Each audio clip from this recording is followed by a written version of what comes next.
Initiating podcast download.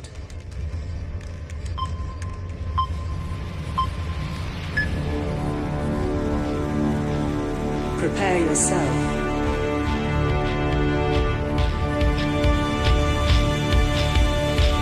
Put on your spandex. Lace up your boots. Wrap your wrists. Hide your razor blade. Head to gorilla position.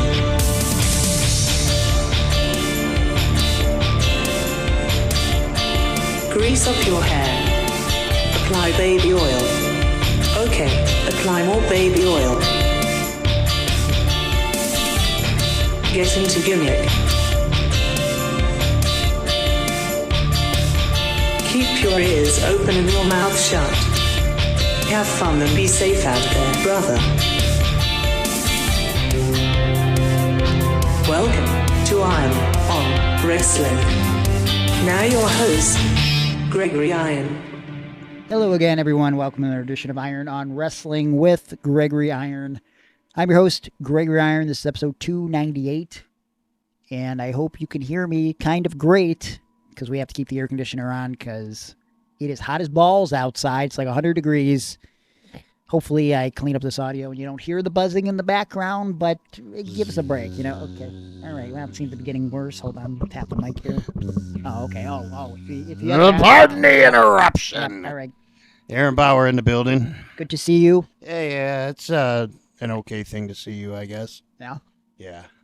Yeah. Hey, you should be thanking me. Yeah. All right? Thank you. Giving you this great platform. Oh. You ever worn platform shoes? Can't say that I have. Okay. Neither have I.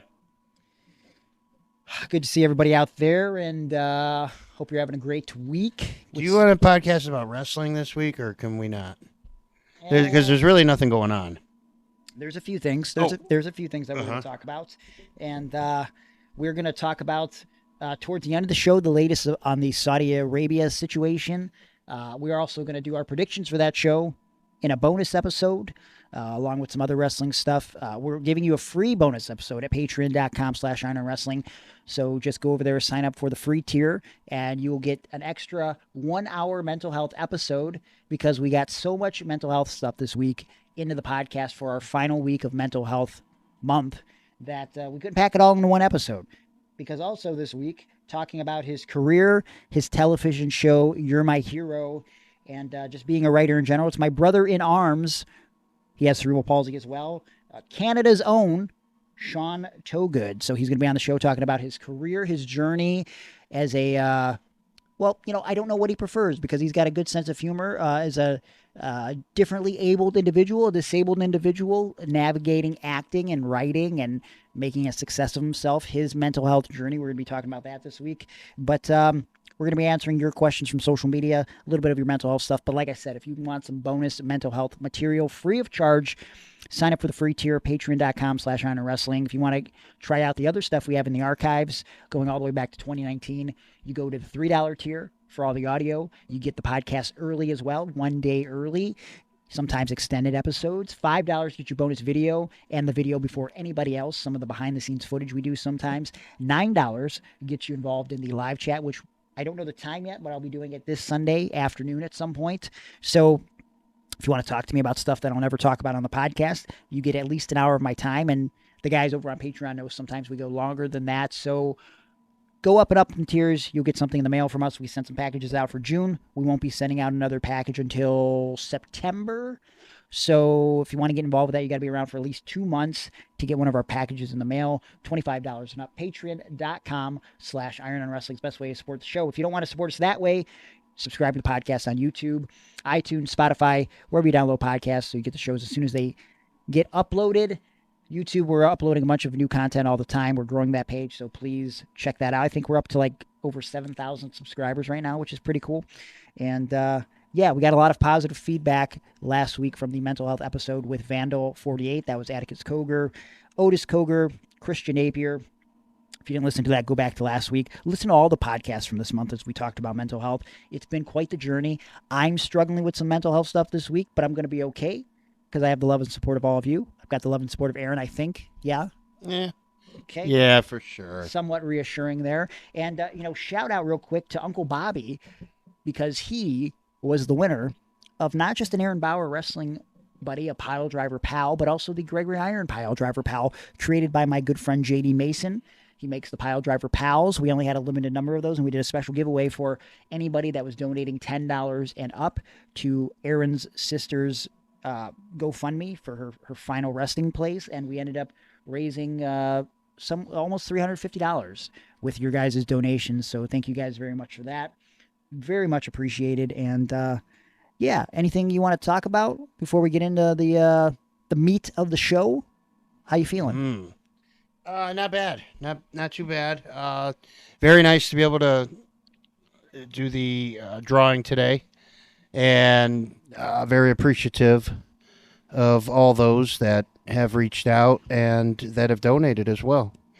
Yeah. So now I'm in a good place, and it's because of you people. Yeah, that's nice. Now, last week we had a little date. We went to the celebrity baseball game. Softball.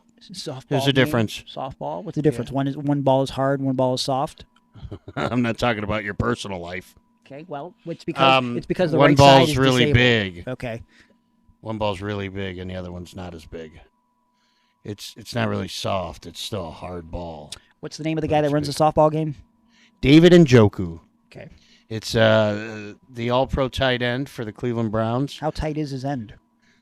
Well, you'd probably have to ask Vic Joseph or Johnny Gargano or Tomasso Ciampa. Or Candice LeRae. No. They all participated in the celebrity softball game. It was very nice. You leave Candice's name out of your mouth. She's a nice person. She is a very nice person, yeah. So, David Njoku, very flamboyant Cleveland Browns star. Yeah. Puts together this celebrity softball game. We saw Gangster Granny was there. Ugh. You don't like her. She was cheating. She had to have someone walk her to first base. Yeah, she's 90. Hot, though. Right? Why has she got to be so hot? So there's her. A lot of Cleveland Browns players there. Mm-hmm. And I know there's many, many jokes to be said about the Cleveland Browns, but they have tremendous athletes. And Shedeur Sanders was there. He's the one that created KFC. Yes. And, I believe he got there a little bit early because he was driving 101 miles per hour in a 65. So, wow. But he was there, and he's big news. He's rookie quarterback for the Browns. There's, Mac Wilson was there. You know him. You love him. Creator of the Big Mac. Yes. Yeah. And many others. So, along with, the full DIY. Johnny, Tomasso, Candice. Yeah. Vic Joseph was there. Yeah. Vic Joseph. This is something I never thought I'd hear. I posted it online, but Vic Joseph got a single. And he scored Shedeur Sanders for an RBI. So that I bet that was pretty big for him. I bet that was a cool thing. The biggest moment for Cedric Tillman. What about Cedric Tillman? I don't know anything about. Well, you know his girlfriend, right?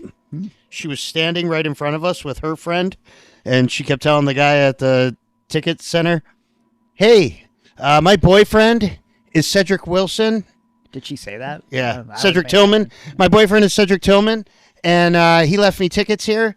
And the guy goes, "I don't see anything for it." She goes, "I was just texting with him. Hold on, I'll call him and put him on the phone with you."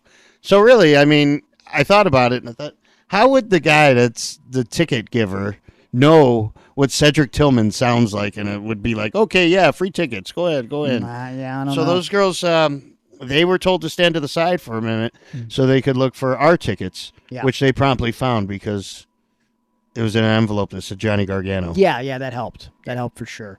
But the highlight for me was me not getting my fanny pack checked thoroughly, and I was able to sneak in an energy drink, so that was nice, and a protein bar, so I didn't have to buy an overpriced pretzel or a hot dog. And yeah, but we still found you picking something out of the garbage. What was that? I posted on social media for our friends to see. What I do in my personal life is no one's business. I like a good freebie. That's all I'm going to say. And nothing else to speak about. It's very hot outside, so make sure you stay hydrated while you listen to this episode. I mean, if you're listening to Tuesday or Wednesday, I'm assuming it's still hot as balls. So, yeah. What do you say we answer some questions, read some comments from social media, and then we'll take a break. We'll go to the interview, And we'll do some stuff at the end of the podcast, get some updates on the Saudi Arabia situation and all that other good stuff, huh? Yeah, that sounds good. All right, first mental health question / comment. Eric from Patreon says, what are some good tips on dealing with stress? What helps you guys focus or take your mind off things? Also, are you a cheeseburger, Greg? That's my favorite. That should have made me... cheeseburger. Cheeseburger. What an insult. I would consider myself more of like a grilled cheese buns, bacon cheeseburger type guy, not just a plain old cheeseburger. That's insulting. Just to think that I would not have more toppings, like maybe some pickles, perhaps even some jalapenos, if possible. No mayo. No mayo. Otherwise, that's what she said. All right. Hey, she said it, not me. Good tips on dealing with stress. Well, I'll tell you what. 3 to 4 times a day. Especially no. What? Don't tell him. I love No. to try and focus on my writing. Oh, and, you know, I mean, again, I mentioned it a little bit in the bonus episode. Taking little breaks in between the creative stuff I'm doing, or in most people's cases, work. Like my creativity right now is my work, which is nice. But taking breaks for myself to sort of break up the monotony of whatever I'm working on, that helps for me. Everybody is different. And breaking it up with little shifts, like stopping to eat, maybe watch a documentary for a little bit. Like sometimes what I like to do is, if I have a day of work and creative stuff that I have to get done, I will work on that throughout the whole day. I get up. Let's just give you a typical day. I get up, I get my steps in, I do my PT. I'll write for a little bit. Some days I have to physically go to the hospital for PT, so I'll get my steps in. I'll write for a little bit. I'll stop to eat because I know I'm going to go work out at PT. When I come home, I finish my PT with some ab exercises. Then I'll eat my next meal. I'll go back to writing, working on creative stuff, and or cleaning up the house, washing clothes, whatever I have to do. I try to save my biggest break of the day really for the end of the day. So around 8 o'clock, 9 o'clock, I'm done with all my work. I'm getting up around between 8 and 10 o'clock, something like that, so I get plenty of rest. Sometimes I'm going to sleep pretty late, like 1, 2 a.m. But if I'm going to watch anything, decompress, that starts at about 8 or 9 o'clock, and I feel a lot better. And then, of course, I JO like 3 or 4 times a day as well. So that definitely helps the stress. Come on. What? Nope. I'm a dry guy. Just throwing it out there. That definitely helps relieve the stress. But also, this is dumb, and I know the majority of my money are going towards these things. I prepare most of my food throughout the week. I don't splurge on buying any food or ordering anything really until the weekend, which saves money. But I do spend a lot of money on drinks, so that's kind of like my vice. I buy like every couple days I'll buy like a bougie Herbalife drink, or I'll go to Starbucks and get like an iced black coffee. Could I make it myself and save a few more bucks? Sure. But there's something about, again, breaking up the work that I'm doing, literally just getting in the car, driving for, 10 minutes there and 10 minutes back, listening to some music because I'm not getting my workouts in with headphones in, which is also my release to, just listen to some music. That's kind of how I deal with the stress. And listen to podcasts, just letting my mind think. I know I ran all over the place with that answer. Aaron, stress relief. What do you do? I like to eat ice. Okay. You like to watch all the current events in the world with politics. I think that's stress relief. I What? think that's messing me up. Really? But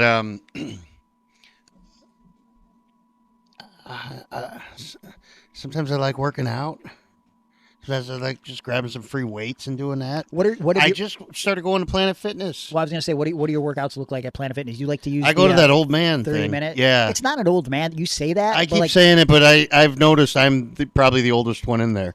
I thought it was going to be for old people because it just said 30-minute workout. Like you don't have to think about doing anything other than these 7 exercises. Do you actually go by the start and stop light, the red light, green light?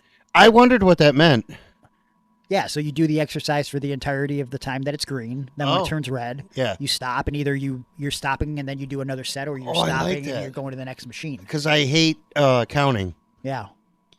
Yeah. All right, I'm going to start doing that then. And then I watch all kinds of ridiculous people eating food fast, people reviewing food. It's a sickness. Yeah. But it is a stress reliever. It's mindless entertainment, and I need that from time to time because there's too much shit up on my mind. Yeah. Juan Ortiz has a couple comments here. He says, do you think Iron Sheik is pissed right now in heaven?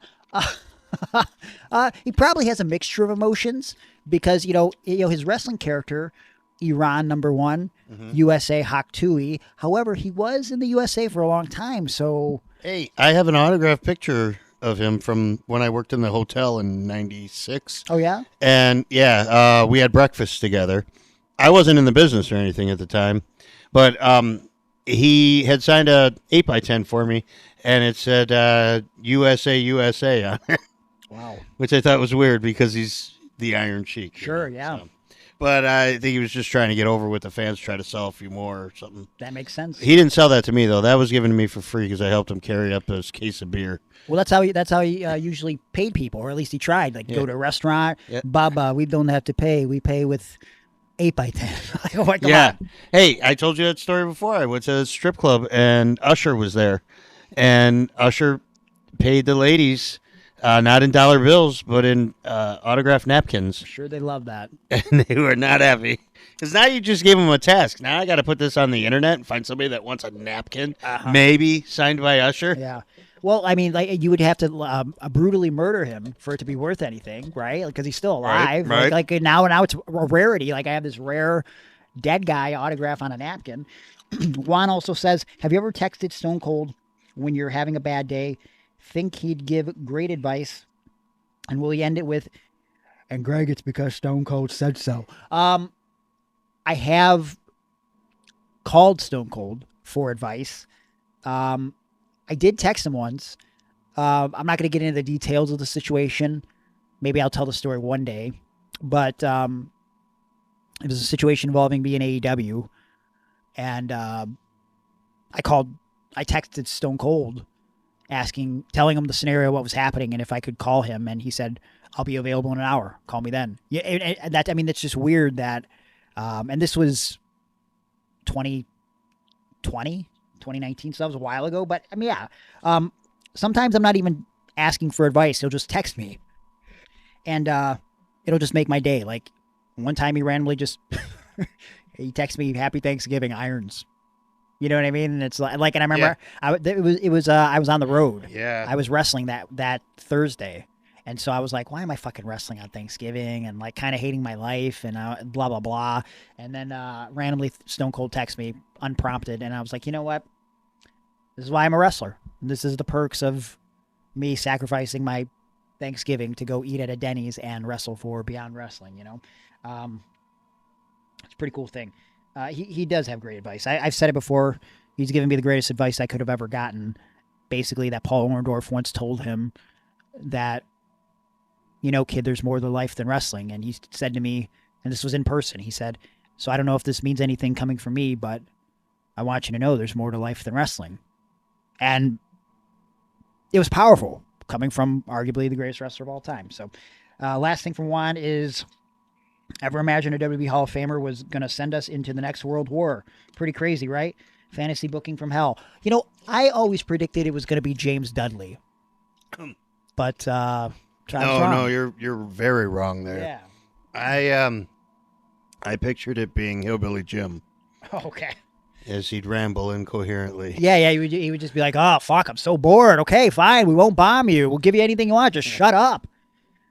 His speech was actually coinciding with Michelle McCool's speech. They're going simultaneously together.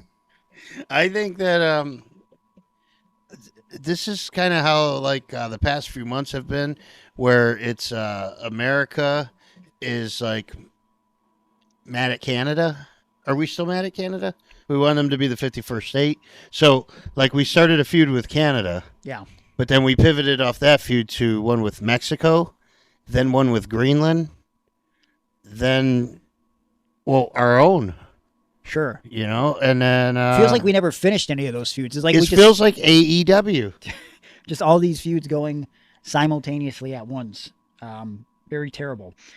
Uncle Bobby says, back at work after a couple months off, struggling hard. My job is already high stress and we're understaffed, mostly due to people going off on medical leave from stress, and the workload is there regardless of how many employees are working. So less staff means we all carry more work. Lawyers and clients yelling at me, legislated timelines to respond to things, high financial exposures, getting named in arbitration disputes, being told I'm ruining people's lives. 15 years in the same industry, it's all I got. Finding something else outside of the industry has been extremely difficult. The only thing keeping me going is they're paying for the therapy that I need from the job. Well, at least we're looking at a positive in this situation. I'm sorry, this was who? Uncle Bobby. No. I'm sorry, who? Uncle Booby. Thank you. Uncle Booby. Uncle Boobies. Yeah. It sucks when you're in a situation that even when you're understaffed, shit still has to get done. Obviously, I'm not at my weekly job at the moment, still recovering from surgery. But when I am, they've been on a hiring freeze because they know how the turnover rate works. And we are, in their eyes, overstaffed. And I say that in quotations. And they know that once a couple people, 3 to 5 people end up getting fired or quit, we'll be kind of where they want us to be as far as budget goes. And again, in my eyes, we are understaffed at the moment. So to lose 5 more people is going to make it far worse. And again, it's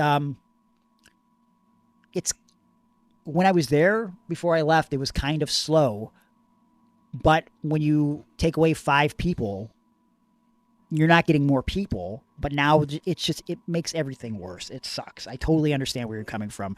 Work always adds stress. And so you never did meet that guy? There's the African-American version of you there? I don't know what you're talking about. People at work keep telling me. There's a guy there, and he's taking your place, but he's of African-American descent, and he's got cerebral palsy that affects his right arm. Again, I stopped up there a couple weeks ago, and no one mentioned this to me. Well, they only see you for so long. They probably wanted to, get your autograph and stuff. Yeah. Boy, I don't know how to say this name. I'm going to butcher it. Chuang Nguyen? Nguyen says, how do you recover from low self-esteem? That's a loaded question. It depends on what's the root of the low self-esteem, right? I think the way you recover from that is working through it, figuring out why your self-esteem is so low and coming to terms with the things you've been through, and then seeking help to understand that the reasons why you feel that low self-esteem aren't necessarily true, right? Again, you change your perspective, the world shifts around you. And even this week, when I'm feeling down, I'm trying to not feel sorry for myself. It's okay to feel sad, but you can only feel sad for so long. And at some point you got to go, you know what? I got to get out of this funk. I got to get stuff going. And I try to look at what I have. Positive people in my life, good friendships. I got a roof over my head. I have money to support me and I can live. Tons of people I can talk to when I'm feeling the way I feel. This weekend, I probably voice messaged and called 10 different people. And I got 10 different opinions on things, and they were trying to pull me out of my funk. And I appreciate that. And again, it should never be ashamed to just reach out and talk to someone and just feel the way you're feeling, but understand that you should put yourself up on a much higher pedestal than your esteem would make you believe. There are a lot of things that I've experienced in my life that, were traumatic that I still fight through. And I've come to terms to accept that this is the way it is, and it might be weird for some people, but, that's what I do. My dad used to make fun of me for having smelly breath. So I have an excessive compulsive thing where I'm constantly chewing gum and putting mouthwash in my mouth and brushing my teeth. And I don't talk about that often. But I do that, and I know why I do that. I do it because of my dad. And, you know, there'd be situations where I even think, oh, my breath is fine. And then I'd walk by him, and he'd be like, oh, fucking dragon breath over here. And I'm just like, what a fucking piece of shit this guy is. And, you know, it's something I forever have to deal with. So I know it's weird. I try to, like, not think about it as much. And it's ingrained in me. And I just try to work through it each day. Aaron, low self-esteem. How do you battle it? I'm still trying to figure that out. Yeah. Every day. Yeah, so I don't know. I try to mask things, or I like to use humor, even if it's not funny. Humor helps, but it can't be your only defense mechanism. That's what I'm learning. Yeah. Okay. Brent Castellino says, been dealing with depression and anxiety on my own for years. I firmly believe it affected my wrestling career due to fear of trying to branch out and failing. Also, being in crowds of people I don't know started causing me to have panic attacks. It all came to a head last year when I started having some depressive breakdowns. I knew I needed to talk to someone, and through the help of my sister, I found a therapist that I've been visiting for a year. It's really helped. It still comes back every so often, but I'm always working and growing to get better. Love and miss you, dude. So this Brent is Brian Castle. Damn it, you screwed up the whole thing. I'm sorry. We'll pretend I didn't say that. So okay, take that out. And then Brent, we go. thank you. Here's my advice to him. Okay. I think waving to people would be a good way to get your anxiety out, your low self-esteem. What about a good hug? And then a hug was my next. Yeah. So Brian Castle worked for a long time, most notably in Prime Wrestling, Pro Wrestling Ohio. Always a joy sharing a locker room with Brian. The original hugger. The original hugger, way before Bailey. And thank you for sharing that. And it's good that you're working through that. And yeah, sometimes I know a lot of people whose depression and anxiety has affected their wrestling career. Like just like careers in general, but like speaking from personal experience, knowing people where it affected their wrestling career is still actively affecting the wrestling career. Sometimes it comes down to, you know, believing the lies that people tell you, because when you enter a business such as this, or really any creative endeavor that's outside of the norm, or even if you're working a realistic job, but it's something that people don't believe that maybe you have the skill to do, people are going to talk down to you. They're going to think that you're not capable of it.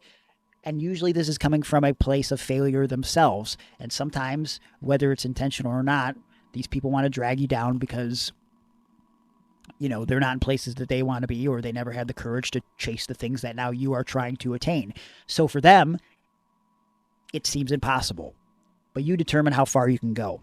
And, you know, some things have a window, right? Wrestling has a window to some extent.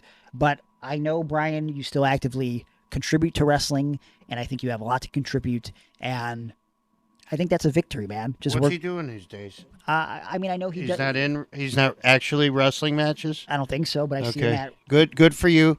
I'm definitely against any of my friends wrestling anymore. Well, I hate it. I see him at Mega agenting stuff, you know what I mean? Like helping younger guys. Brian Castle? Yes. All right, cool. So, I mean, like, there's still that creativity there, and that's very important to keep that spark alive. So, shout out to Brian. Thanks for sending the comment, man. Danny Trent says, I've had depression, anxiety, as well as PTSD due to a medical issue 2.5 years ago. I'm on meds for all three. I have more good days than bad, but when it's bad, it hits hard. If you're struggling, don't be embarrassed to share your struggles. Talk to someone. That is very important. Thank you, Danny. Very wise words. You got to let it out. Don't bottle it inside. Anthony Rebus says, every day I wake up and literally want to end it. That is horrible. Rebus, I'm going to send you a message, man. You're better than that, former guest of the show. You got a lot going for you, man. Is he still... maybe not. Are him and Hobo Joe still together?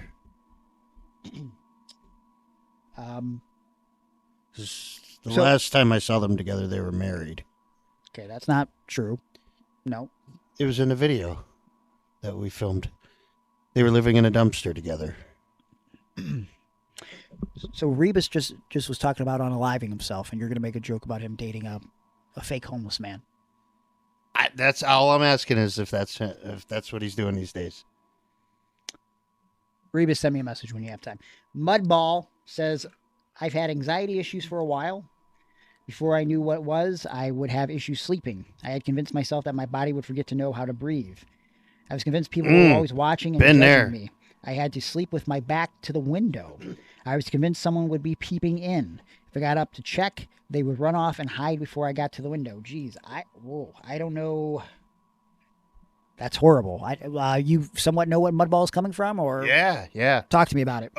Just like the thing where you forget how to breathe when you sleep. I'll catch a panic attack right before going to sleep, which will then keep me up for another hour. What's a panic attack feel like? Like the weight of the world is coming down on you. It feels like, you ever been on a roller coaster? Yeah. And you get that hill, and you get that feeling inside of your stomach. Yeah. Yeah, it's like that, but it's not fun. And you're like, well, why is this here? So, and then it would just wake me up. But a lot of times I still, probably last week was the last time I had that, where I was like, oh shit, if I forget how to breathe, or if I snore and I can't come out of this snore or whatever, then I'm done. And then you get that little panic attack, and then I'm up for another hour. And like, well, if I'm up, I may as well have the TV on. Let's put on YouTube. What's this? Oh, the world is at war. Yeah, it's not easy. And Mudball, you said you've had anxiety issues for a while. I hope, I pray that you're doing something to work through this, because this doesn't sound fun at all. I don't know if I would call these hallucinations or what they are exactly, seeing and thinking people are peeping in your window. I'm so sorry. That is horrible. But please talk to someone about that, because that's not good. Eric says, how do you handle work stress? Like a coworker you hate being around? Well, so work stress, if I'm feeling stressed, I'm in like a leadership position at my job. If people are listening to me and doing what they're supposed to do, because listen, I'm not the type of boss that is going to yell at people. Unless you're a complete asshole. Then I will go into asshole mode, but I don't want to be the dickhead boss. And I know sometimes you have to be that. I want to be cool guy boss. I know you know what to do, and if you don't do it so that we can all slack off together, now I'm going to get annoyed. And if it's a consistent thing, then I'm just going to go to someone above me, and I'm going to tell them, because I'm not going to deal with it. And like I don't want to. I will yell at the patrons that come into my place of business, because sometimes they can be assholes, and I don't want them disrespecting the employees that I'm watching over, because I'm not going to disrespect the employees. So why would I let someone else do that? It's not cool. So I'm just going to go tell someone else and have them deal with it accordingly. As far as a coworker I don't want to be around, I avoid them. And if I have to, I'll make it known that I do not like them and I don't want to talk to them. I talked about on the show, there was a guy at work that was acting like he didn't know how the job worked. He was saying some dumb shit to some other employees. I called him out on it. And then one day, when no one was around, he came up to me in private and said some shit that seemed somewhat threatening. And I quickly told him, you're not going to talk to me this way, or there's going to be an actual problem. And then I went to management about it like a mature, responsible adult, because I'm not going to deal with this bullshit. So, yeah, I'm just going to ignore the person as best as I can. That's really all you can do. Aaron, anything to add? I had a problem with a coworker one time. She was a neighbor from, like maybe a few years prior to that. Mm-hmm. But I thought, I walked into my room from the shower one time. Okay. It didn't have a towel. Ooh. And I was standing by the window. And I looked, because then I realized, oh, the window has no curtain on it. So I turned and looked, and I saw the lady looking directly at me from her window and smiling and waving. Okay, so fast forward to 3 years later, whatever. I'm the night manager at a convenience store, and I get introduced by the day manager to this woman that works in the bakery, and it's my neighbor, right? And so I go, was she the baker, or did she want to be the candlestick maker for you? Oh, maybe the candlestick maker. Mm. Yeah, I would have to imagine. Anyway, she went around and she told everyone that she saw me naked before. but she wasn't saying like how, and she wasn't explaining that, it was probably just an innocent one-time thing that shouldn't have happened, whatever. Sure. But she was telling people that every day I would get out of the shower and I'd go stand by the window so that she could look at me. And it started pissing me off, and I asked her to stop. This was, she's within her first few days here now. Yeah. And then they gave her first day where she got to run the register by herself. Okay. And I came in to relieve her. And boy, did you relieve her. Yep, I relieved her of $125 out of her drawer. Said, I can't find that $125. I'm not saying she's a thief, but then they went, the upper management then came in and we're going to pull her to the side. They called her back up to the store. She said, I didn't take any money. I didn't. And I go, oh, look, I'm night manager. I come in. She's $125 short. They fired her. Wow. So there. Well, there it is. So that's how I dealt with a annoying coworker. So don't go around claiming that you saw Aaron's small pee-pee, or else he will get you fired. That's it. That's right. Josh Excellent says, honestly, I'm currently Wait, did you say small? I'm currently having a hard time mental health-wise. As some of you dudes and dudettes know, I have clinical depression and anxiety. I treat it with medication and mindfulness, but even under ideal circumstances, I still experience blue periods from time to time. They are not ideal circumstances. Because of a flippant cyber incident that attacked my employer last month, I've had to work in office for the first time in over 5 years, and it's been a rocky adjustment. I find I can't really get in the zone due to all the constant activity surrounding me versus my calm home office space.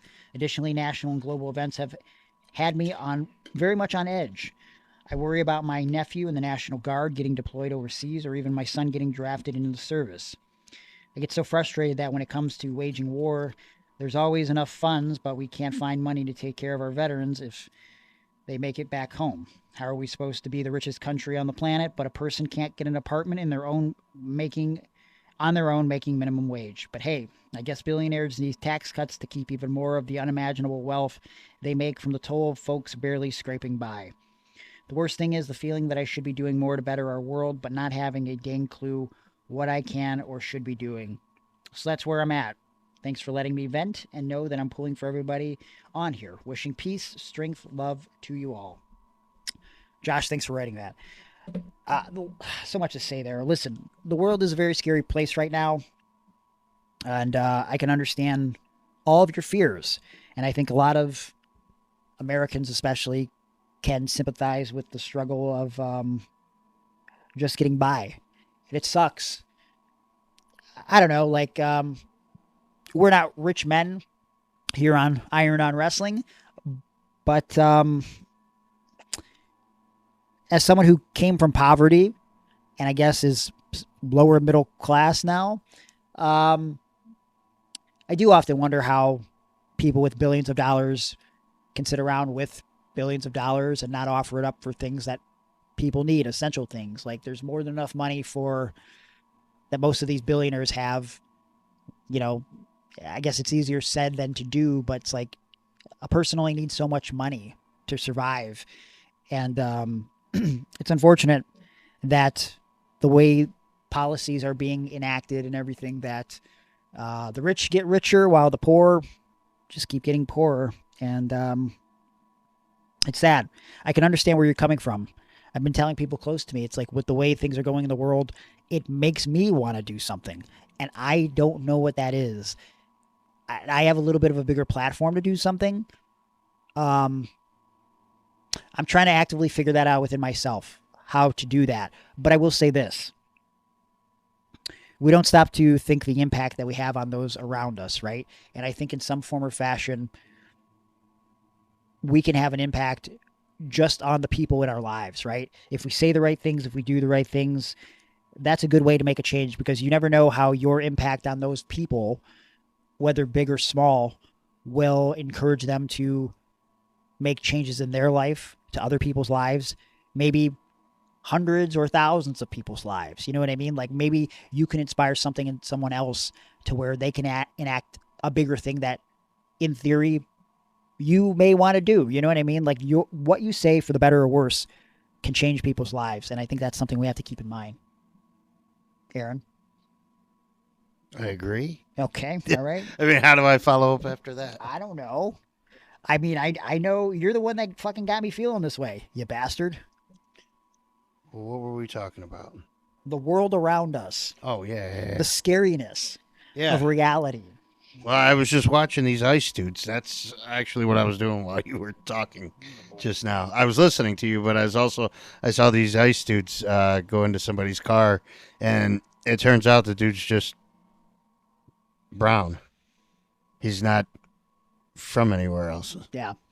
So I don't know that somebody with a brown son. That shit's scary to me.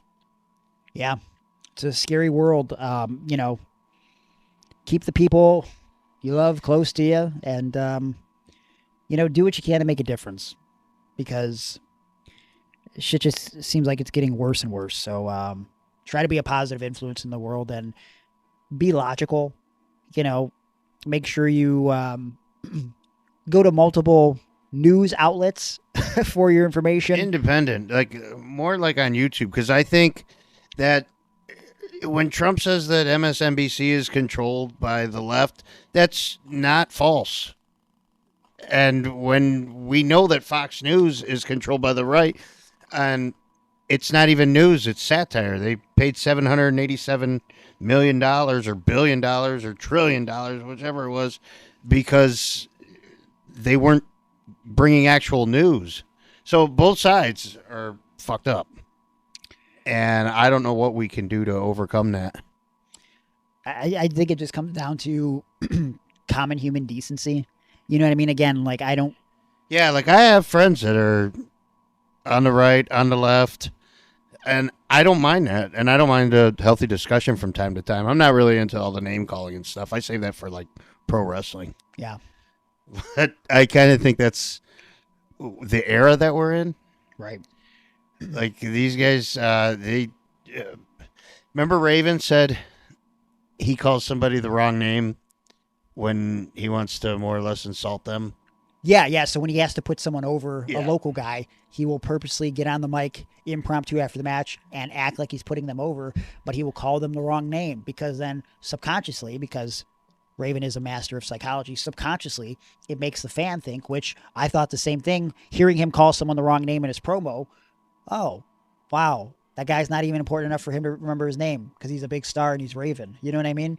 It's a thing that people do to basically, even though they lost, or belittle. Yeah, even though they lost, they're still better and more important than this person that they had to lose to, you know? But what was your point in that? Oh, I just saw Alex Padilla is a U.S. Senator. Yeah. But J.D. Vance gave a press conference calling him Jose. Okay. And it, definitely made me think of the whole Raven thing. This is his political enemy, so he's not going to call him by the right name. Yeah. So. Well, we're not going to get all political. No, I don't like all the other name calling and stuff. I just feel like that's way too pro wrestling for me. Yeah. We do have to get to an interview, so we're going to take a quick break, pay some bills, and then we're going to go to our interview with Canadian television star and writer Sean Towgood when we come back on Iron on Wrestling. Oh. All right, health and wellness journey. Oh, are we back? TNT-health.com. Are we back live, pal? We're live as we're going to get, I guess, for a recorded podcast, sure. Live to tape. Yep. Hey, have you ever taped anything before? I don't know. No. Yes. And that's what TNT Health brings to you. Tape? Yes, they will tape your muscles back together. I don't even know what you're trying to say right now. All the new stuff they got. They got new peptides. They got new skinny shots. They got new MK2866. They got a little bit of everything. Glutamine, Maxamine, Dharmamine, Pharmagene. Definitely made some stuff up there. Yeah. But they do have a lot of the essentials you need for your health and wellness journey. Protein, organic vanilla protein. They got your glutamine, your creatine. That's for pre and post workout. They got pre-workout with some caffeine in it. The vroom, vroom, zoom, zoom. You know what I'm talking about? They got a bunch of stuff for, muscle building and recovery. It's free to look, TNT-health.com. Save 10% on anything you buy with our promo code IRONON, IRONON. And on top of whatever you're purchasing, Mike and the good folks at TNT Health will go above and beyond the call of duty and help you and tailor what you're looking for to fit your needs. They're going to help you track your macros, your nutrition overall, your protein, your fats, your carbs. They're going to help you hit the goals you want to hit, and they're going to do more to help you hit those goals, unlike those schlubs over at Vitamin Shop or GNC. TNT-health.com wants you to look and feel your personal best. So do yourself a favor. Go to TNT-health.com. Use our promo code IRONON. Save 10%. And do it now, because at TNT-health.com, it's about your health today, not tomorrow. Speaking of tomorrow, Mm-hmm. do you have any plans for tomorrow? Not really, no. Probably just going to edit the show. Yeah? Yep. Well, I was thinking about getting real crazy. Okay. I was thinking about maybe some lights, maybe some camera, and a little bit of action, if you know what I mean.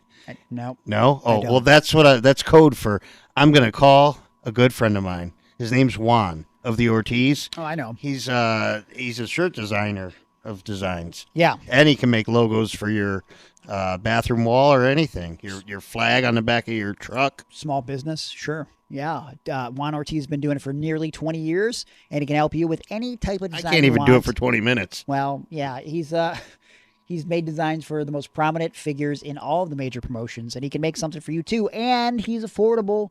In fact, if you mention Iron on Wrestling, he's going to save you $20 on anything you want designed if it's the first time you're going to Juan. So I think you should take him up on that offer. $20, that's $4 $5 mustache sniffs that you can save in your life. I mean, why not take advantage of that opportunity? So contact Juan right now. You can do so on Instagram at Of The Dead Designs.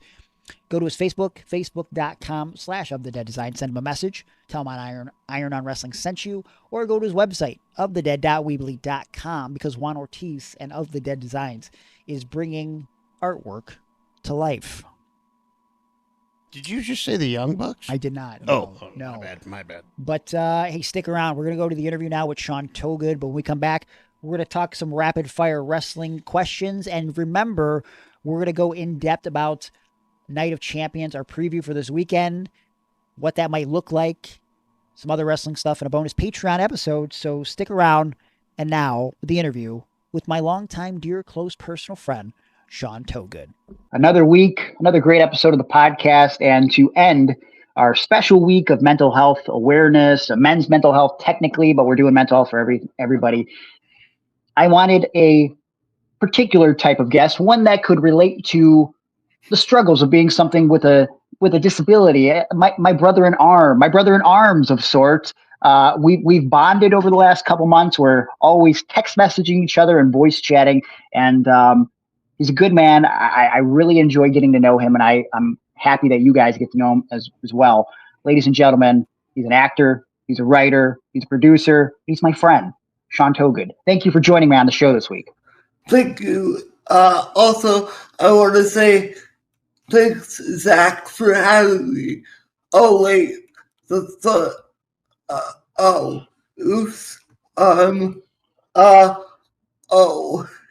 Okay. Let me just show you something real quick for the video.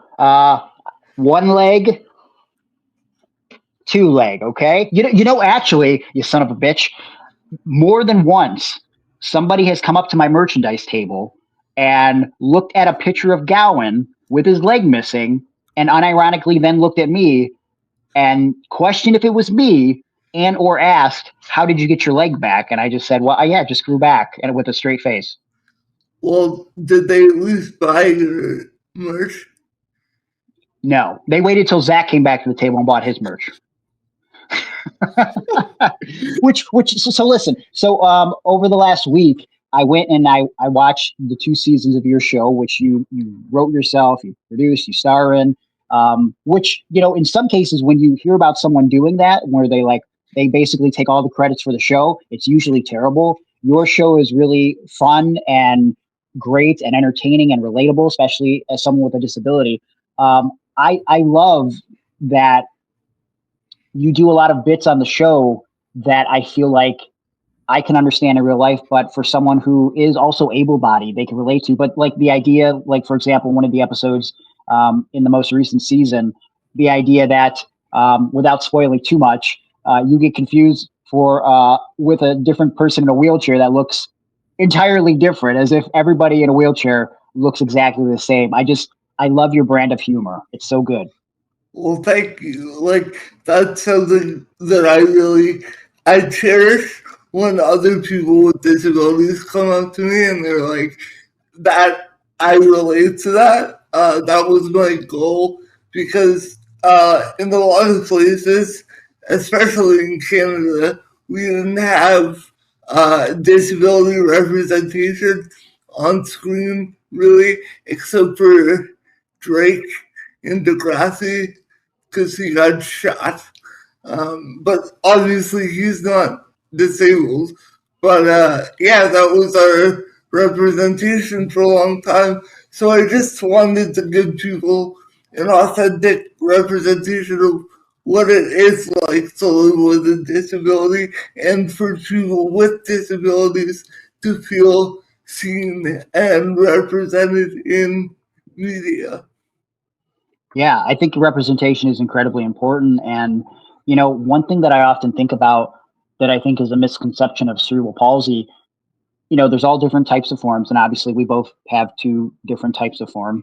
But like a lot of the times, I think people have the perception, especially when they see you in a wheelchair, that you have an intellectual disability if you have cerebral palsy. And that's just not the case. And, you know, again, you're not only are you talented and creative, but like you are able to do something that most people with, you know, all of their bodily functions could not do. And that's use your brain to create a highly hilarious television show. So like for you, where exactly does this sense of humor come from? Like, where do you think that begins for you? Well, since we're talking about mental health today, I think really what it begins with is it's a coping mechanism. Otherwise, I would lose my mind at some of the stuff that people say to me or do to me, like literally physically do to me on a daily basis. I'll tell you a story. I'll try to make it quick. I was at the first MLP show in Toronto. It was at Maple Leaf Garden, and so my friend had to leave to go tend to something at home, and he was like, "Hey, dude, are you really okay?" And I was like, "Yeah, and I'm 32. Like, I can wait for my Uber." Like, you know, and so I went outside, and this guy comes up to me, he goes, "Hey, buddy, how are you?" And I go, "Oh, fuck, here we go." Can I swear on here? You can fucking swear as much as you want. Okay. I go, "Oh, fuck, here we go." And he's like, "I love you, buddy." I was like, "Well, that's quite the jump there, pal." And he's like, "No, it's because all these people, they walk by and they don't even think about what it's like to be in a wheelchair. And I do." And I'm like, wow, even for someone who's drunk and high or on some substance, that's a pretty nuanced, profound take. You might not be so bad at that point. This man, I shit you not, Greg goes and reaches out for my arms and grabs both of my arms and proceeds to massage my arms. At this point, there's nothing. I am trapped. Okay, I am trapped in this man's grasp. I don't know where this is gonna end. The only way it ended was he saw something else shining in the form of a much hotter blonde woman and chased after her. And so every day I give thanks to that hot blonde woman that she saved my life that night. Yeah, that's definitely a positive. Now, one question to follow up on that though, would you have been more or less angry if the way that it did ended was with a happy ending? Listen, I mean, here's the thing. It was a good massage, which pissed me off. It pissed me off. I was like, why does it have to be a good massage though? Like, in any other context, I probably would have paid that guy money for that massage. But I didn't ask for that massage. So that's the problem. So over the last few months, I've talked to you a little bit about it, and I've sent you some stuff because I know you're a good writer and you can appreciate some decent writing. I've been trying to write this book, and one of the things that I've been sort of reliving in my personal journey is the first moments of my life where, especially being someone who technically has a disability but is of sound mind, the moments that I started to realize that I'm not quite like everybody else and how that affected me. So when does that come about for you? When do you realize, oh, I guess I'm a little different? Do you mean I'm different from other kids, or do you mean I'm like still able to do things like other kids? Both. Like you're different. Like, because for me, it was like I was doing all the things that I saw kids do on TV, but I wasn't seeing anybody that looked like me, but that didn't like register in my brain. And then once I get into school, I'm being bullied and I'm being called names. And it's like, it was heartbreaking because I didn't get it. And then without spoiling too much, there was a moment when I was young where I saw myself on video and I thought I did this really good impression. And when I saw me doing the impression, the way my hand and fingers moved, to see myself moving and see how the kids probably saw me, that was this life moment of like, oh, I get it. I look different. And it was kind of soul crushing, right? Yeah, I mean, here's the ironic part. I went to school for radio broadcasting. That's what I went to college for. But every time I hear my voice, I can hear the cerebral palsy in my voice. We've talked about that before, where it's like, that's the one thing that I'm most self-conscious about, is because it's hard sometimes, especially when I'm tired.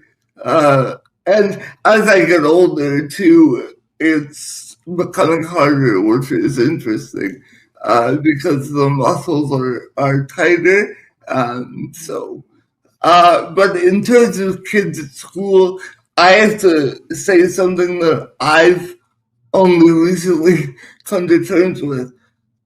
I think I was the asshole to kids in school, and I think the chair gave me, like, I felt like I had free reign, because they couldn't get mad at me because, like, I was the kid in the chair.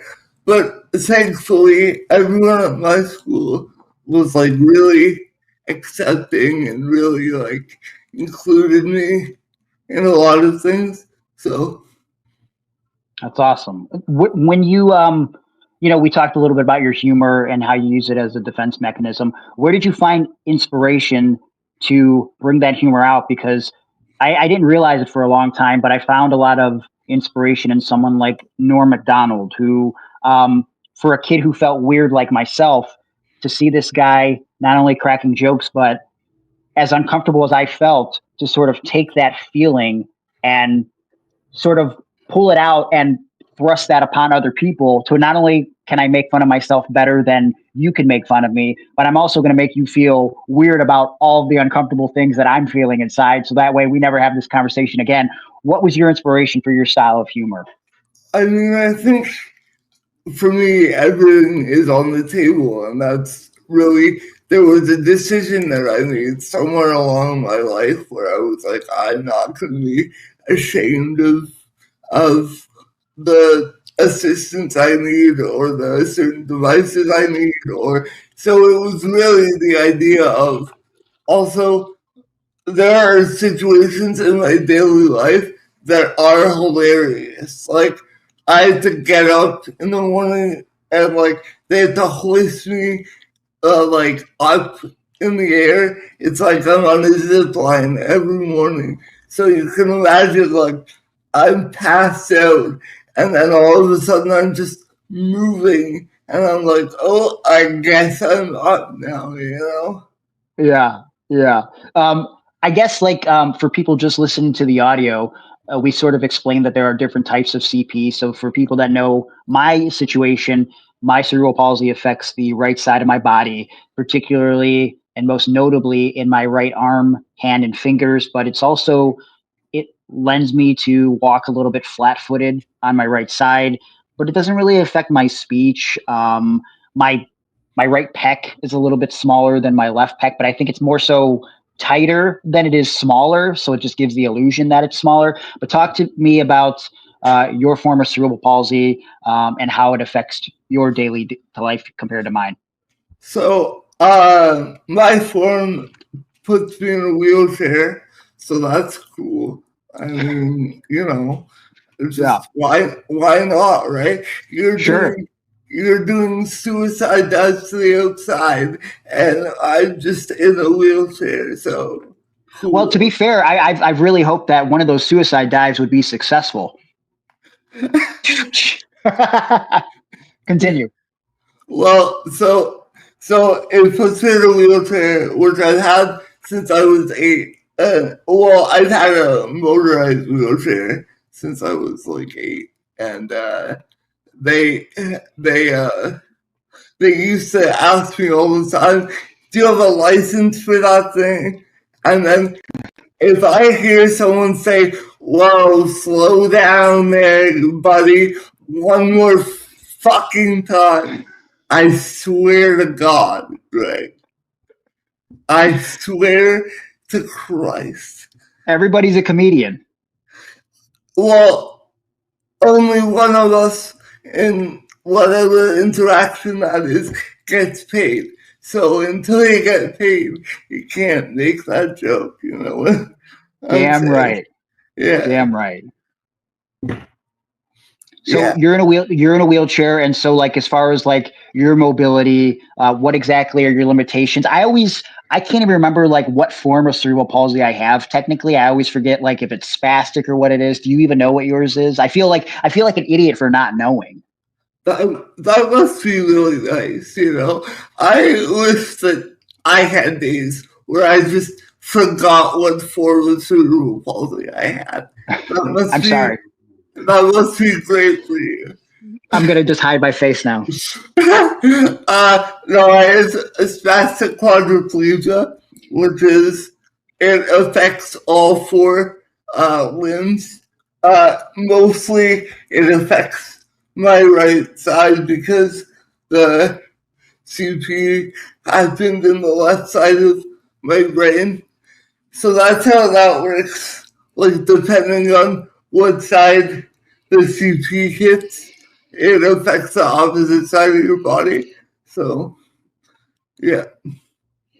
So as far as like, again, talking about mental health, for a long time as a kid, you know, I often looked at having cerebral palsy as like this curse, right? Like, why me? And there were a lot of other factors in my life that sort of got me down and depressed and just questioning, like, why the heck am I even born? And there are a lot of those issues that I'm still struggling with. When you think about your own personal mental health struggles, be it with your disability or things beyond that, like what have you found that you struggle with the most, and how have you coped with that, and how are you coping with that? I think what I've struggled with the most is like sometimes I feel really isolated, but it's not by choice of my own. I feel like the structures in place in society are such that, like, they isolate. Like, I love comedy.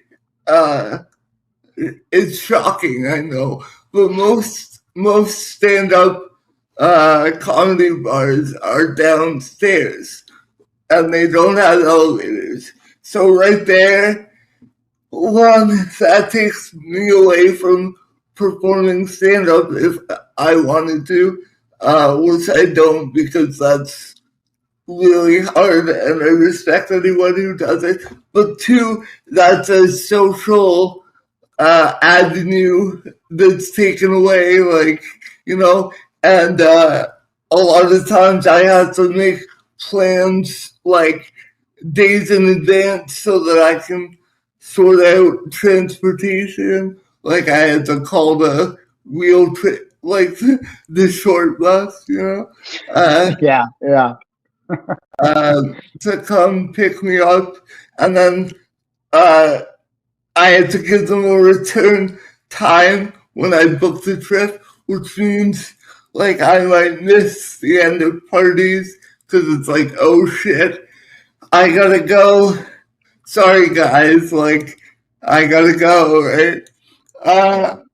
And then ultimately,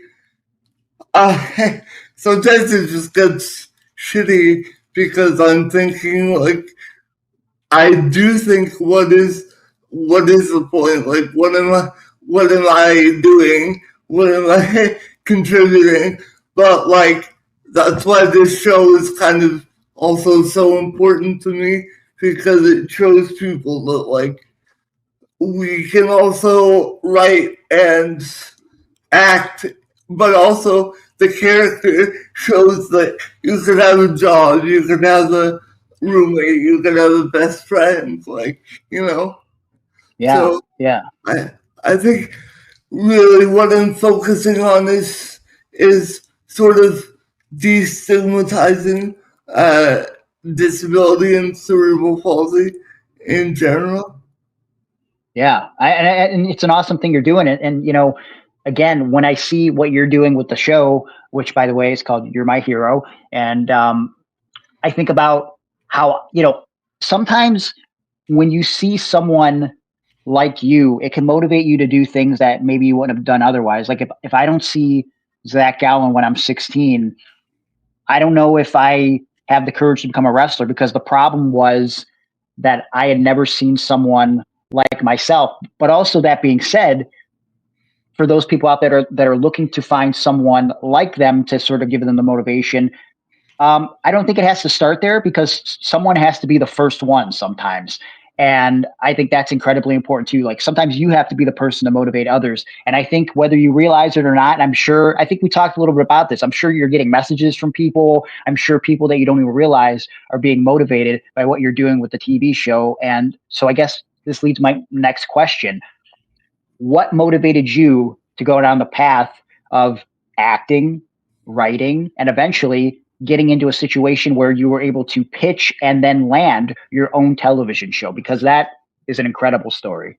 Well, thank you. I appreciate that. I think the acting and the writing comes down to my mom, because, like, I've been around the business.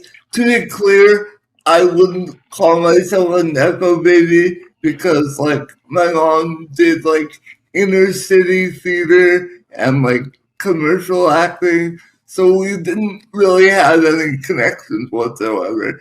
But really, she's the one that gave me the bug to be creative, and so and she instilled in me that, like, you can do this, we just have to figure out a way to do it. She didn't say you can do whatever you put your mind to.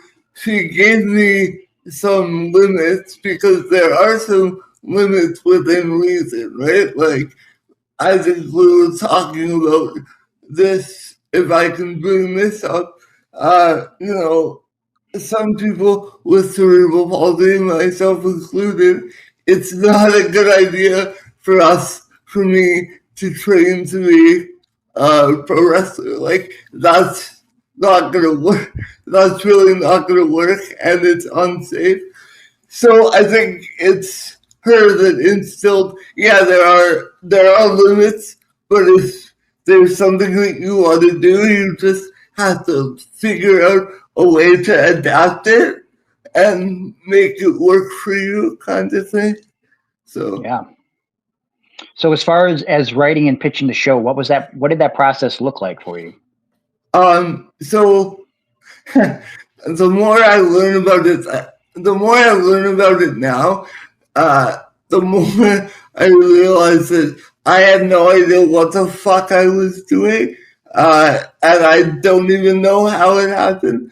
But I have a writing partner on the show, Cassidy Severo, and he came on board at a time when I was gonna put the script in the drawer, and he kind of reinvigorated the whole process for me.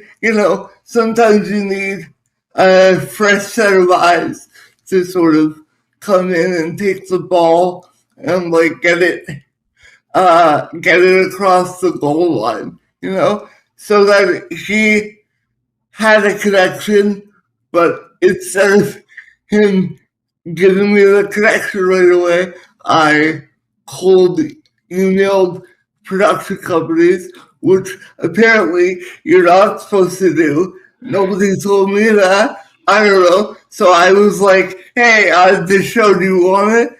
And I guarantee you they were like, who the fuck are you? What's up with it? Do you have an agent? What's going on? And I was like, no, but I had this really good plan. Do you want it? They were like, go away. And I was like, okay.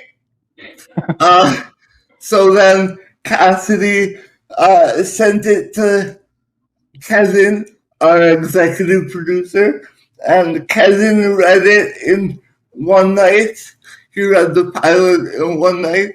He initially started reading it on his phone, and then he was like, this is so good, I have to read it on a larger screen. So he moved over to the computer. So, whenever that happens, you got him, right? So he was super excited to make this happen, and he's been so great throughout the whole process because he knows how inexperienced we both are at this whole showbiz game. So he can be like, oh, you kids, let me take over and I'll help you out here. So really, I couldn't imagine doing it with any other company at this point.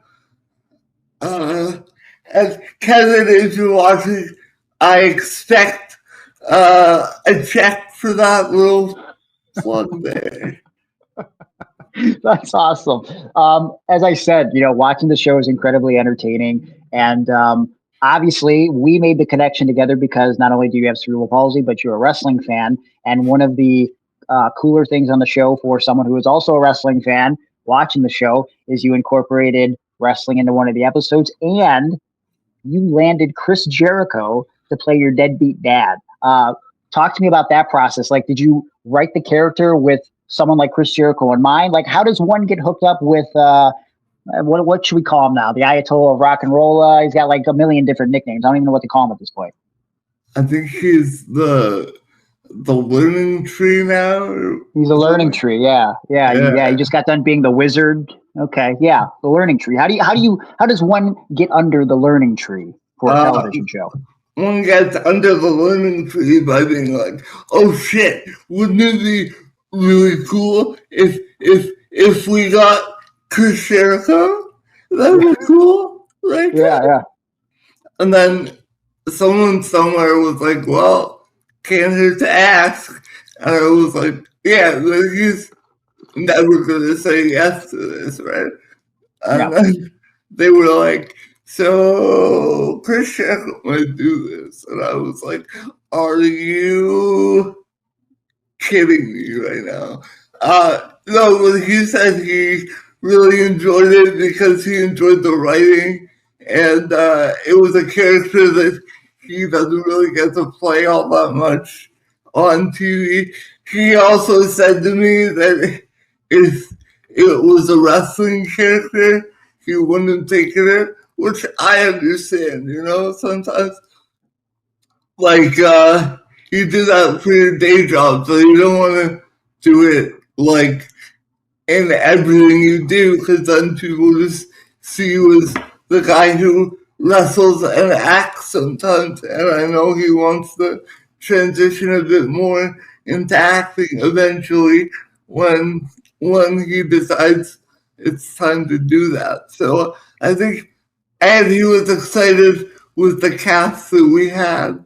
I don't know how well Corner Gas is known down in the States, but it was a very popular show in Canada, and so one of the cast members on there, Tara Spencer-Nairn, plays my mother, so that was also huge for us.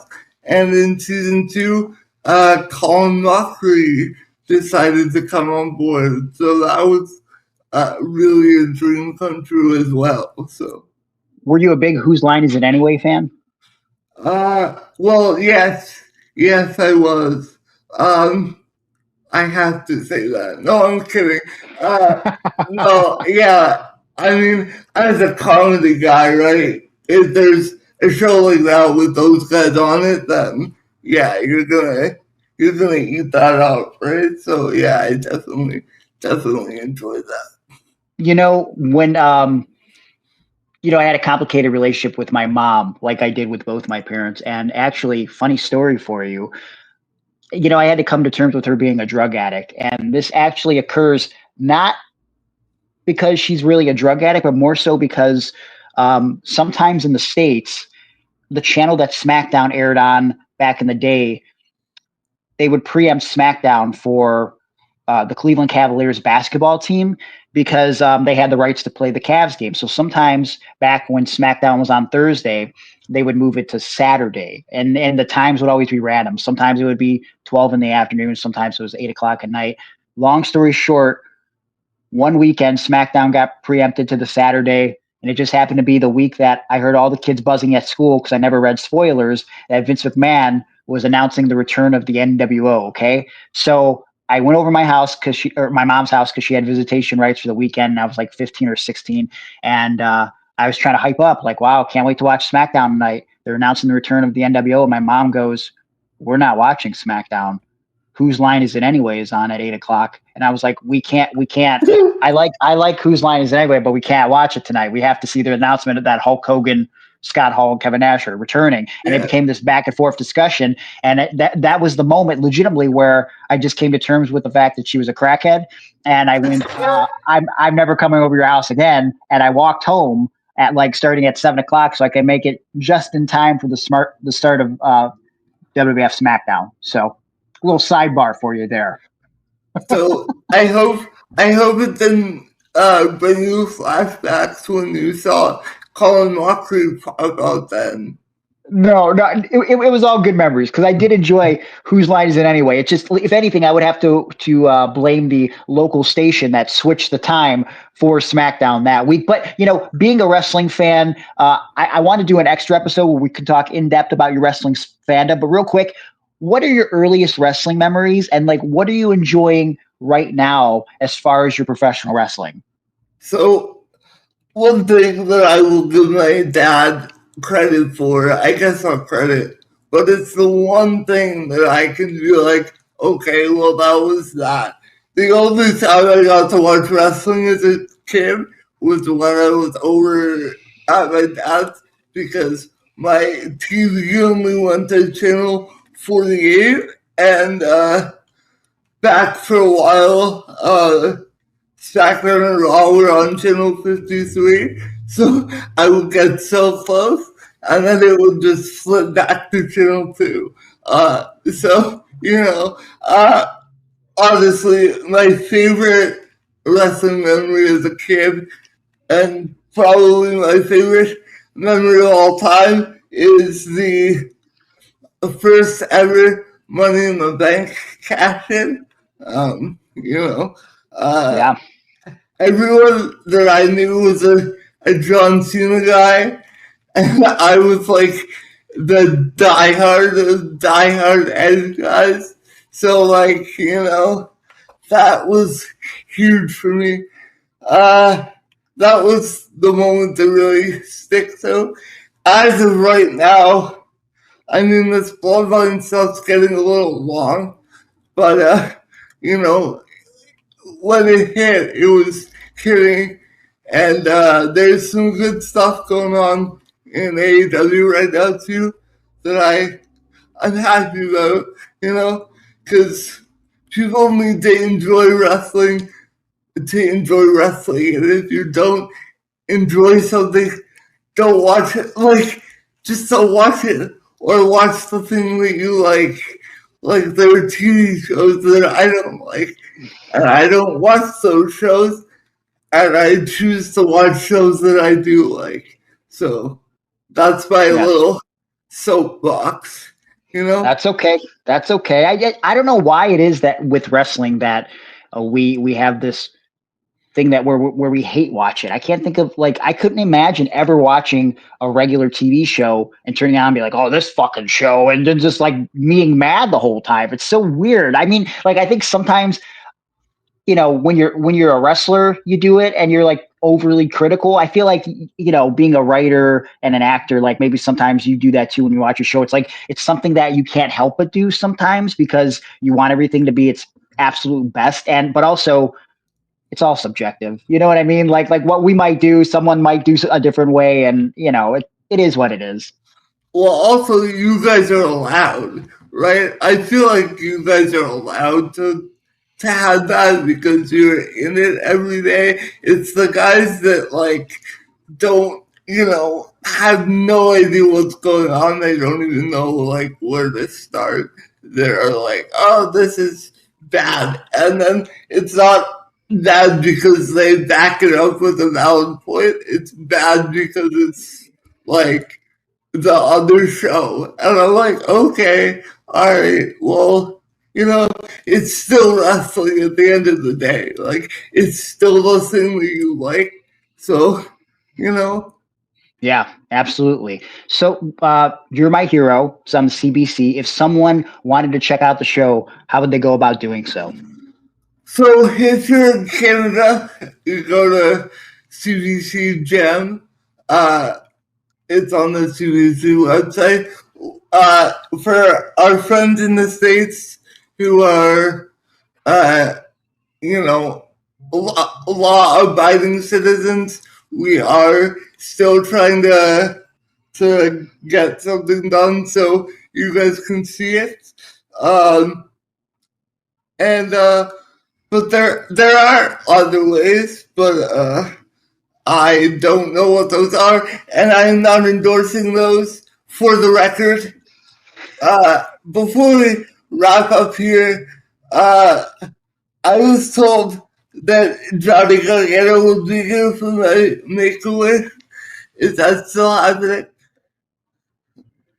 He's running a little late. I think he might pop in for the Patreon, possibly. Well, because I talked to the Make-A-Wish people, and they said they hooked it up, but I guess they didn't convey that to you. Yeah. I'll do it. I'll do what I can as a makeup. But one last thing before we actually wrap up, though.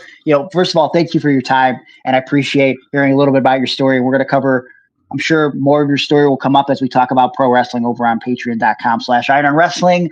But for anybody that has a dream, and I guess particularly because, you can send a message that I can usually send out in this regard, for someone living with a disability and they have a dream and there's people in their life that are telling them that it is not possible. What advice do you have for people that want to pursue something that other people are making them think is unattainable?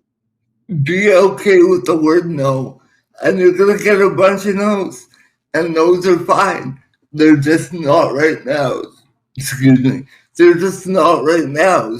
there's always a way. If you really want to do something, if you have the drive and the passion to do it, you will find a way to do it. I promise you. Like, when I was writing the show, I knew I had to, like, it's something I had to do, you know? So I didn't stop until I got it to where I wanted it. So really, just be okay with the word no, and know that no isn't the be-all, end-all, necessarily. Hell yeah. That's very sound advice. I can't thank you enough for your time. If somebody wanted to find you on social media, how could they do so? Yeah, you can follow me on all platforms at Sean Towgood. Really easy, simple. Love it. I appreciate you. And, I feel like I can't end this without telling you, you're my hero. Oh, thanks, buddy. You can see you're my hero, but also that's the name of the show. Oh, really? Oops, Yeah. I didn't get that at all, actually. Okay, well, all right. I tried. Hey, thank you so much. Thank you for having me. That was the interview with Sean Towgood, and what a pleasure it was to speak with him. Good to see you, Sean. Why are you laughing? Oh, man. You got something against people with cerebral palsy? No. I while we were finishing up listening to that interview, I just heard the announcer for, I think it was the St. Louis Cardinals. He messed up in. Never mind. I can't say it. Why not? Why did you even start that then? Oh, good job. Yeah. Good old 60-year-old Aaron over here operating a phone for the first time. All right. Okay. We moving on? Yeah, go ahead. Okay. Yeah, moving on. All right. First rapid fire question here to end the show. So we can talk a little bit of wrestling before we go away today. Leo from our Patreon says, what up, Leo? Here's a good question. Jesus Christ, what are you doing? Go for it. Leo says, here's a good question. Did you like or dislike Shawn Michaels' 2002 tights? And he's brown ones? He's referencing the brown tights, but also his other little remembered tights that he wore in his match against Rob Van Dam in, I believe, December of 2002 for the World Heavyweight Championship. I'm showing you a picture right now. Black tights with just the letters HBK, which was the same font that he used on one of his 2002 T-shirts. Before I answer, not into it. What's your problem with the HBK tights of 2002? It looks generic. And I think I know what he was going for. He didn't want to be the real heartbreak kid, like he was breaking women's hearts because he had a change in life or whatever. Sure, yeah. So he went with plain Dookie Brown, and then this plain ass HBK. Again, I think he's gone on record and said that those brown tights were incomplete. I don't know what the finished product was supposed to look like, but they were not good trunks necessarily. I remember Earthquake wore the brown singlet. Yeah, that was bad. Like once. Yeah. It was like on a wrestling challenge. And I only remember because they would always show it for the video package because it was a pivotal moment in the Ultimate Warrior Hogan feud because Hogan like punched him off the top rope. Yeah. Real weird look. It just looked like he was a giant turd. Yes. I don't think the design on the HBK trunks from the Elimination Chamber was bad as much as it was the fact that they were brown. Like, also, it was brown and with blue trim. You know? Like, and yeah, it was like, he was maybe trying to go for the opposite of what he was, white and red. So he went brown and blue. I don't know, but I don't hate the HBK tights of from the Rob Van Dam match. They are kind of generic. I feel like, so if you look up the trunks from this match, he's got the HBK logo on his ass. He also has it going down his leg vertically, HBK on top of each other. Same design, but just different. I would have been okay with the HBK going down the leg. I wish he would have did something in the back. Maybe it says Heartbreak Kid. Maybe it says Shawn Michaels or something. Maybe like it's got to be something different. The fact that it just was like, yeah, give me a pair of black trunks with just HBK in the same font on both sides of the legs and on the asshole. I don't know. I would have liked if it said, I'd rather be in China. on the back of his. What I also tights. I don't know what the deal was. Maybe it was more for mobility. Around this time too, if you look at his boots, he got kick pads to look like his old motocross boots. Yeah. But just in design, you know what I mean? Like his motocross boots always look sweet, and the kick pads are fine. But I really wish he would have just did the motocross thing. But I don't know how he did it exactly. I assume he got motocross boots with the soles changed to be wrestling shoes, and I have to think that weighed him down a little bit. And I don't know if we talked about this on the show. I think I was talking to someone that talked to Sean about it. Yeah. He purposely wore the motocross boots not because they look cool, but because the weight slowed him down because he was already he would go too fast sometimes. I remember Raven telling me a story where he said he watched Sean hit the ropes, and he said even in like the marathon match with Brett, or when they were going around the horn and doing like 45-minute matches in preparation for the 60-minute match. He said Sean was hitting the ropes just as hard and just as fast coming off the ropes in minute 40 as he was in minute 1. And he's like, and I told Sean, you know better than anyone the psychology of wrestling. You're not going as fast later in the match because you're selling. Yeah. And he said, so why are you doing that? And Sean said, because he was so light, but also because he could at that point. Okay, all right, that's fair. Raven was still around the company in March of '96. Was he Johnny? Well, I don't know. Does it have to be 96? Well, you're talking about the Iron Man match. Well, I'm just saying. Oh, yeah, because he was going around the loop. I don't know. Yeah. Maybe that's not accurate. Huh. Maybe they were just having 45-minute matches. I don't know, but maybe. Yeah, that sounds like that would. Anyway, go ahead. Atticus Koger asked, if you could see your soul without your story, would you recognize it? Wow, that is a deep question. You soldiers, right? I did sell mine on Facebook for, I think, $225 in the form of a jar of jelly like 15 years ago, which, again, Jimmy Jacobs so it offered. Would look like jelly. Technically speaking, yes, but I guess, like, metaphorically, if I saw it, would I recognize it? I don't know. Boy, I'd really have to think about this and come back. See that jelly soul. I'd have to come back to that next week, because now I have to imagine what a soul looks like without a story. That's interesting. Because, sometimes there's that mindset of like, well, what if you were someone else in a different life? You know what I mean? Like, yeah. So like the soul is transferred. So like, what is a soul without the story? Man, that's really fucking layered. Jesus Christ. Do you think you'd recognize your soul? Yeah. Wait, without the story? No. Without the story, yeah. Yeah, because then it would just look like everybody else's. No, that's not true. No? No. I think it would be similar looking. That's how I envision it. But, like with the story, then I can see all the bumps in the road. Yeah, but I think if the story isn't there, what it comes down to is like the spirit of the soul, right? Like the type of qualities that the soul has. It just doesn't have the beats of the story attached to it, right? Yeah. So would you recognize it based on what the soul is made out of, not where the soul has been? This is really fucking deep. My soul is the music. I'm just here to write the lyrics. Houston J says, fave 80s or 90s movie? Jeez. I mean, God, 80s movie off the top of my head. Dirty Dancing. No, what the fuck? No. Yeah. You always talk about that fucking movie. That's not true. Oh, I love when they do the lift. He says nobody puts baby in a corner. I'm gonna say something. I'm gonna say something from '84, because if you talk '80s movies, 1984 might be the best year for movies in the '80s. '94 is arguably the best. Why '84 then? What movies? Karate Kid.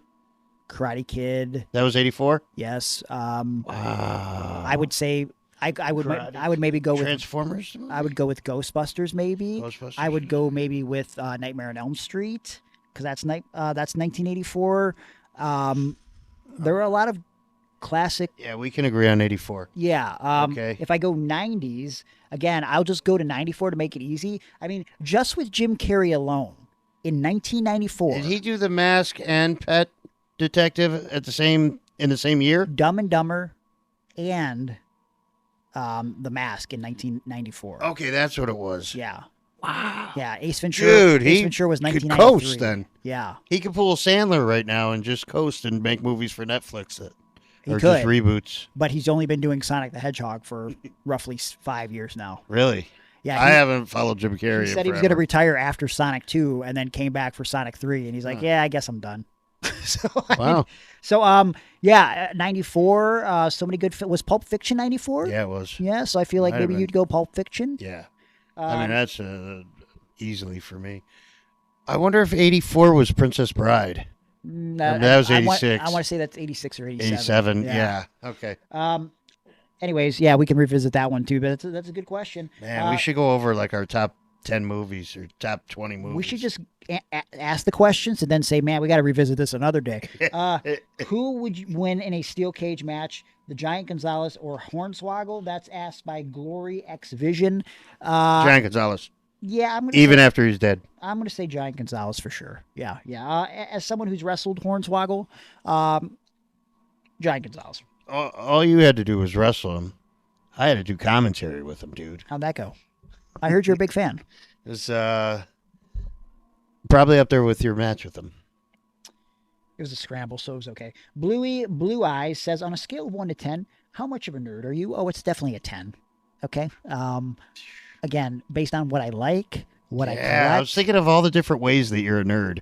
Like your likes and like how you still like toys and Ninja Turtles. You just came over my house last week for the first time forever. So what was your thoughts walking away from there? Hold on. How bad did your kids make fun of the house? Because they seemed mildly impressed when they were there. Not at all. They never mentioned it. Okay. It just looked like maybe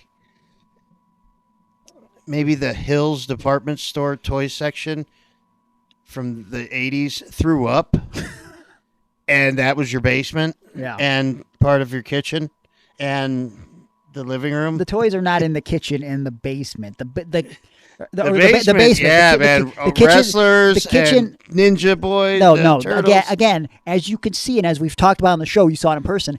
Everything needs to go in the designated room. If it is a movie, it goes in the living room / theater room. If you go into the kitchen, yes, there are skateboards on the wall, but they are kitchen-themed skateboards. Okay, I'm not a skateboarder. All right, all right. Rod Destiny would not like that. Can I get a rod, please? Hey, bro. Okay, thank you. And of course, in the kitchen, we also have the teddy bear in sunglasses, wearing a bikini at the beach, eating a cheeseburger. These are all kitchen-centric items. But yeah, I'm definitely a nerd. I'll put myself at like 11 or 12 actually. I mean, I'm pretty high up there. Nipple Black says, what do you think of the current AEW women's roster? I think they have a lot of talent over there. I really do. I just don't know if Tony Khan knows what to do with it outside of Tony Storm. And I think Tony Storm knows what to do with herself more so than Tony Khan does. I mean, I've heard that Tony Khan had the idea along with Tony Storm based on his love of old film and stuff as well. And of course, we have RJ City helping lead the charge with that, because if you ever wanted to talk to someone who had all the old film analogies that you would never understand, like he should have been born in a different century, RJ City is the guy to go to. So, dude, what did I tell you? I just told you this on when we went to that softball game. I think RJ City is so incredibly talented. Yeah, I feel like you're just now figuring that out. Well, how else would I have seen him before? I mean, he's done the AEW for a year or two. I know, but I never watched a match except for that one where you guys were in sheets. We died. Yeah. Saying that we were in sheets makes it sound like we were members of the Ku Klux Klan or something. Sorry, yeah, apologies on that one. Nice. Makes me think of that promo that DX once cut on the Nation of Domination, accusing the Hart Foundation of wearing sheets and spray painting the locker room. You might not have recognized him because he was on Jerry Springer wearing a hood and a sheet. Jay Tamalio says, if you absolutely had to, would you milk a blue whale? I'm not going to answer this unless you tell me the situation to where it's like I had to. Like I have no choice. Like if I don't milk this blue whale, what is going to happen? Why wouldn't you milk a blue whale, though? you would just jump right at the chance? I've never have. I'd try anything. Yeah. Once. Is that what you tell your boyfriend? He's not my boyfriend. We're just dating. I mean, just. What if your boyfriend? Right. What if your boyfriend just wanted you to punch him in the butt? Yeah, he's got another thing coming. You know, it's another thing, right? It's not thing. You got another thing coming. I don't believe you. It's think. That's the expression. Because if you say you think you're better than me, you got another thing coming. I don't like that. Okay, you better think again. Before we wrap up the show real quick, we just got a comment on the mental health post from Pete from Patreon, who said, I never post here, but if there's anything you ever want to share that I text you, you're always welcome to use it. I hope you're doing okay. Thanks, Pete. We were talking a lot today. He was there for me. He's a good man. I'm always there for him. Pete's a good friend. Our schedules didn't interlock because I had to go spend some time with my niece while I was hurt, but he was going to come out to visit me, passing through. And just the fact that he sent a text to me was appreciative, but I also told him, because he was feeling bad after the fact that he didn't get a chance to see me, I said, dude, I felt embarrassed to be seen by my friends, because there was a part of me that definitely appreciated it, but then there was that other part of me that felt like my wrestling friends were visiting a dying and or dead Gregory Iron. Yeah. You know what I mean? Because I feel like that part of my life is over, and I felt like I had to mourn my loss every time they left. So yeah, just trying to do better, be better. That's all we can do. So, hey, that's it for this week. We're going to do a bonus over on Patreon. Thank you to Sean Towgood for stopping by the show. And thank you for listening. And like I said, remember, the mental health bonus episode is absolutely free over on Patreon. Go check it out. Free to sign up. And, maybe it'll be the little thing you need to get you in the door to maybe invest in the Patreon a little higher, $3 tier for all the bonus audio going back to 2019. But no more plugs about the show. Follow me on Twitter at Gregory Iron, at Gregory_Iron on Instagram, Facebook.com/TheHandicappedHero. You can message me and book me for motivational speaking and pro wrestling seminars, and ProWrestlingTees.com/Gregory Iron if you want to buy my shirts, Iron shirts, Iron Wrestling shirts, Cameo. Just search Gregory Iron if you want a shout out of some sort. It's almost 4th of July. If you want me to talk about the tragic death of my mother on July 4th, 2010, as part of your shout out, I'm more than willing to do so and tell you how we lit off fireworks for 2 reasons on that day all those years ago. Am I going to a dark place? I think I am. So I'm just going to move on and throw it to Aaron to plug whatever he would like to plug. If you'd like to donate to my sister's GoFundMe account for her passing away, that's GoFundMe, Emily Simmons, at Fair to Aaron on Instagram, at Fair to Air. I'm back on X. No, we don't need that. No, I want a sober Aaron. No, you will never get sober Aaron again. Wait, no. I mean, the social media platform. Oh, okay. All right. So you and Elon are good now? I just sent out a tweet asking him for money. Let's see what happens. Hold on, let me see if Elon just said, have a great day, Aaron. You're on the Epstein list? Shit. What? Okay, wow. All right, hey, that's it for this week. Come back again next week, and if you can't wait, go around to Patreon. And until next time, love you guys. Be well. Take care of yourself. Kiss goodbye.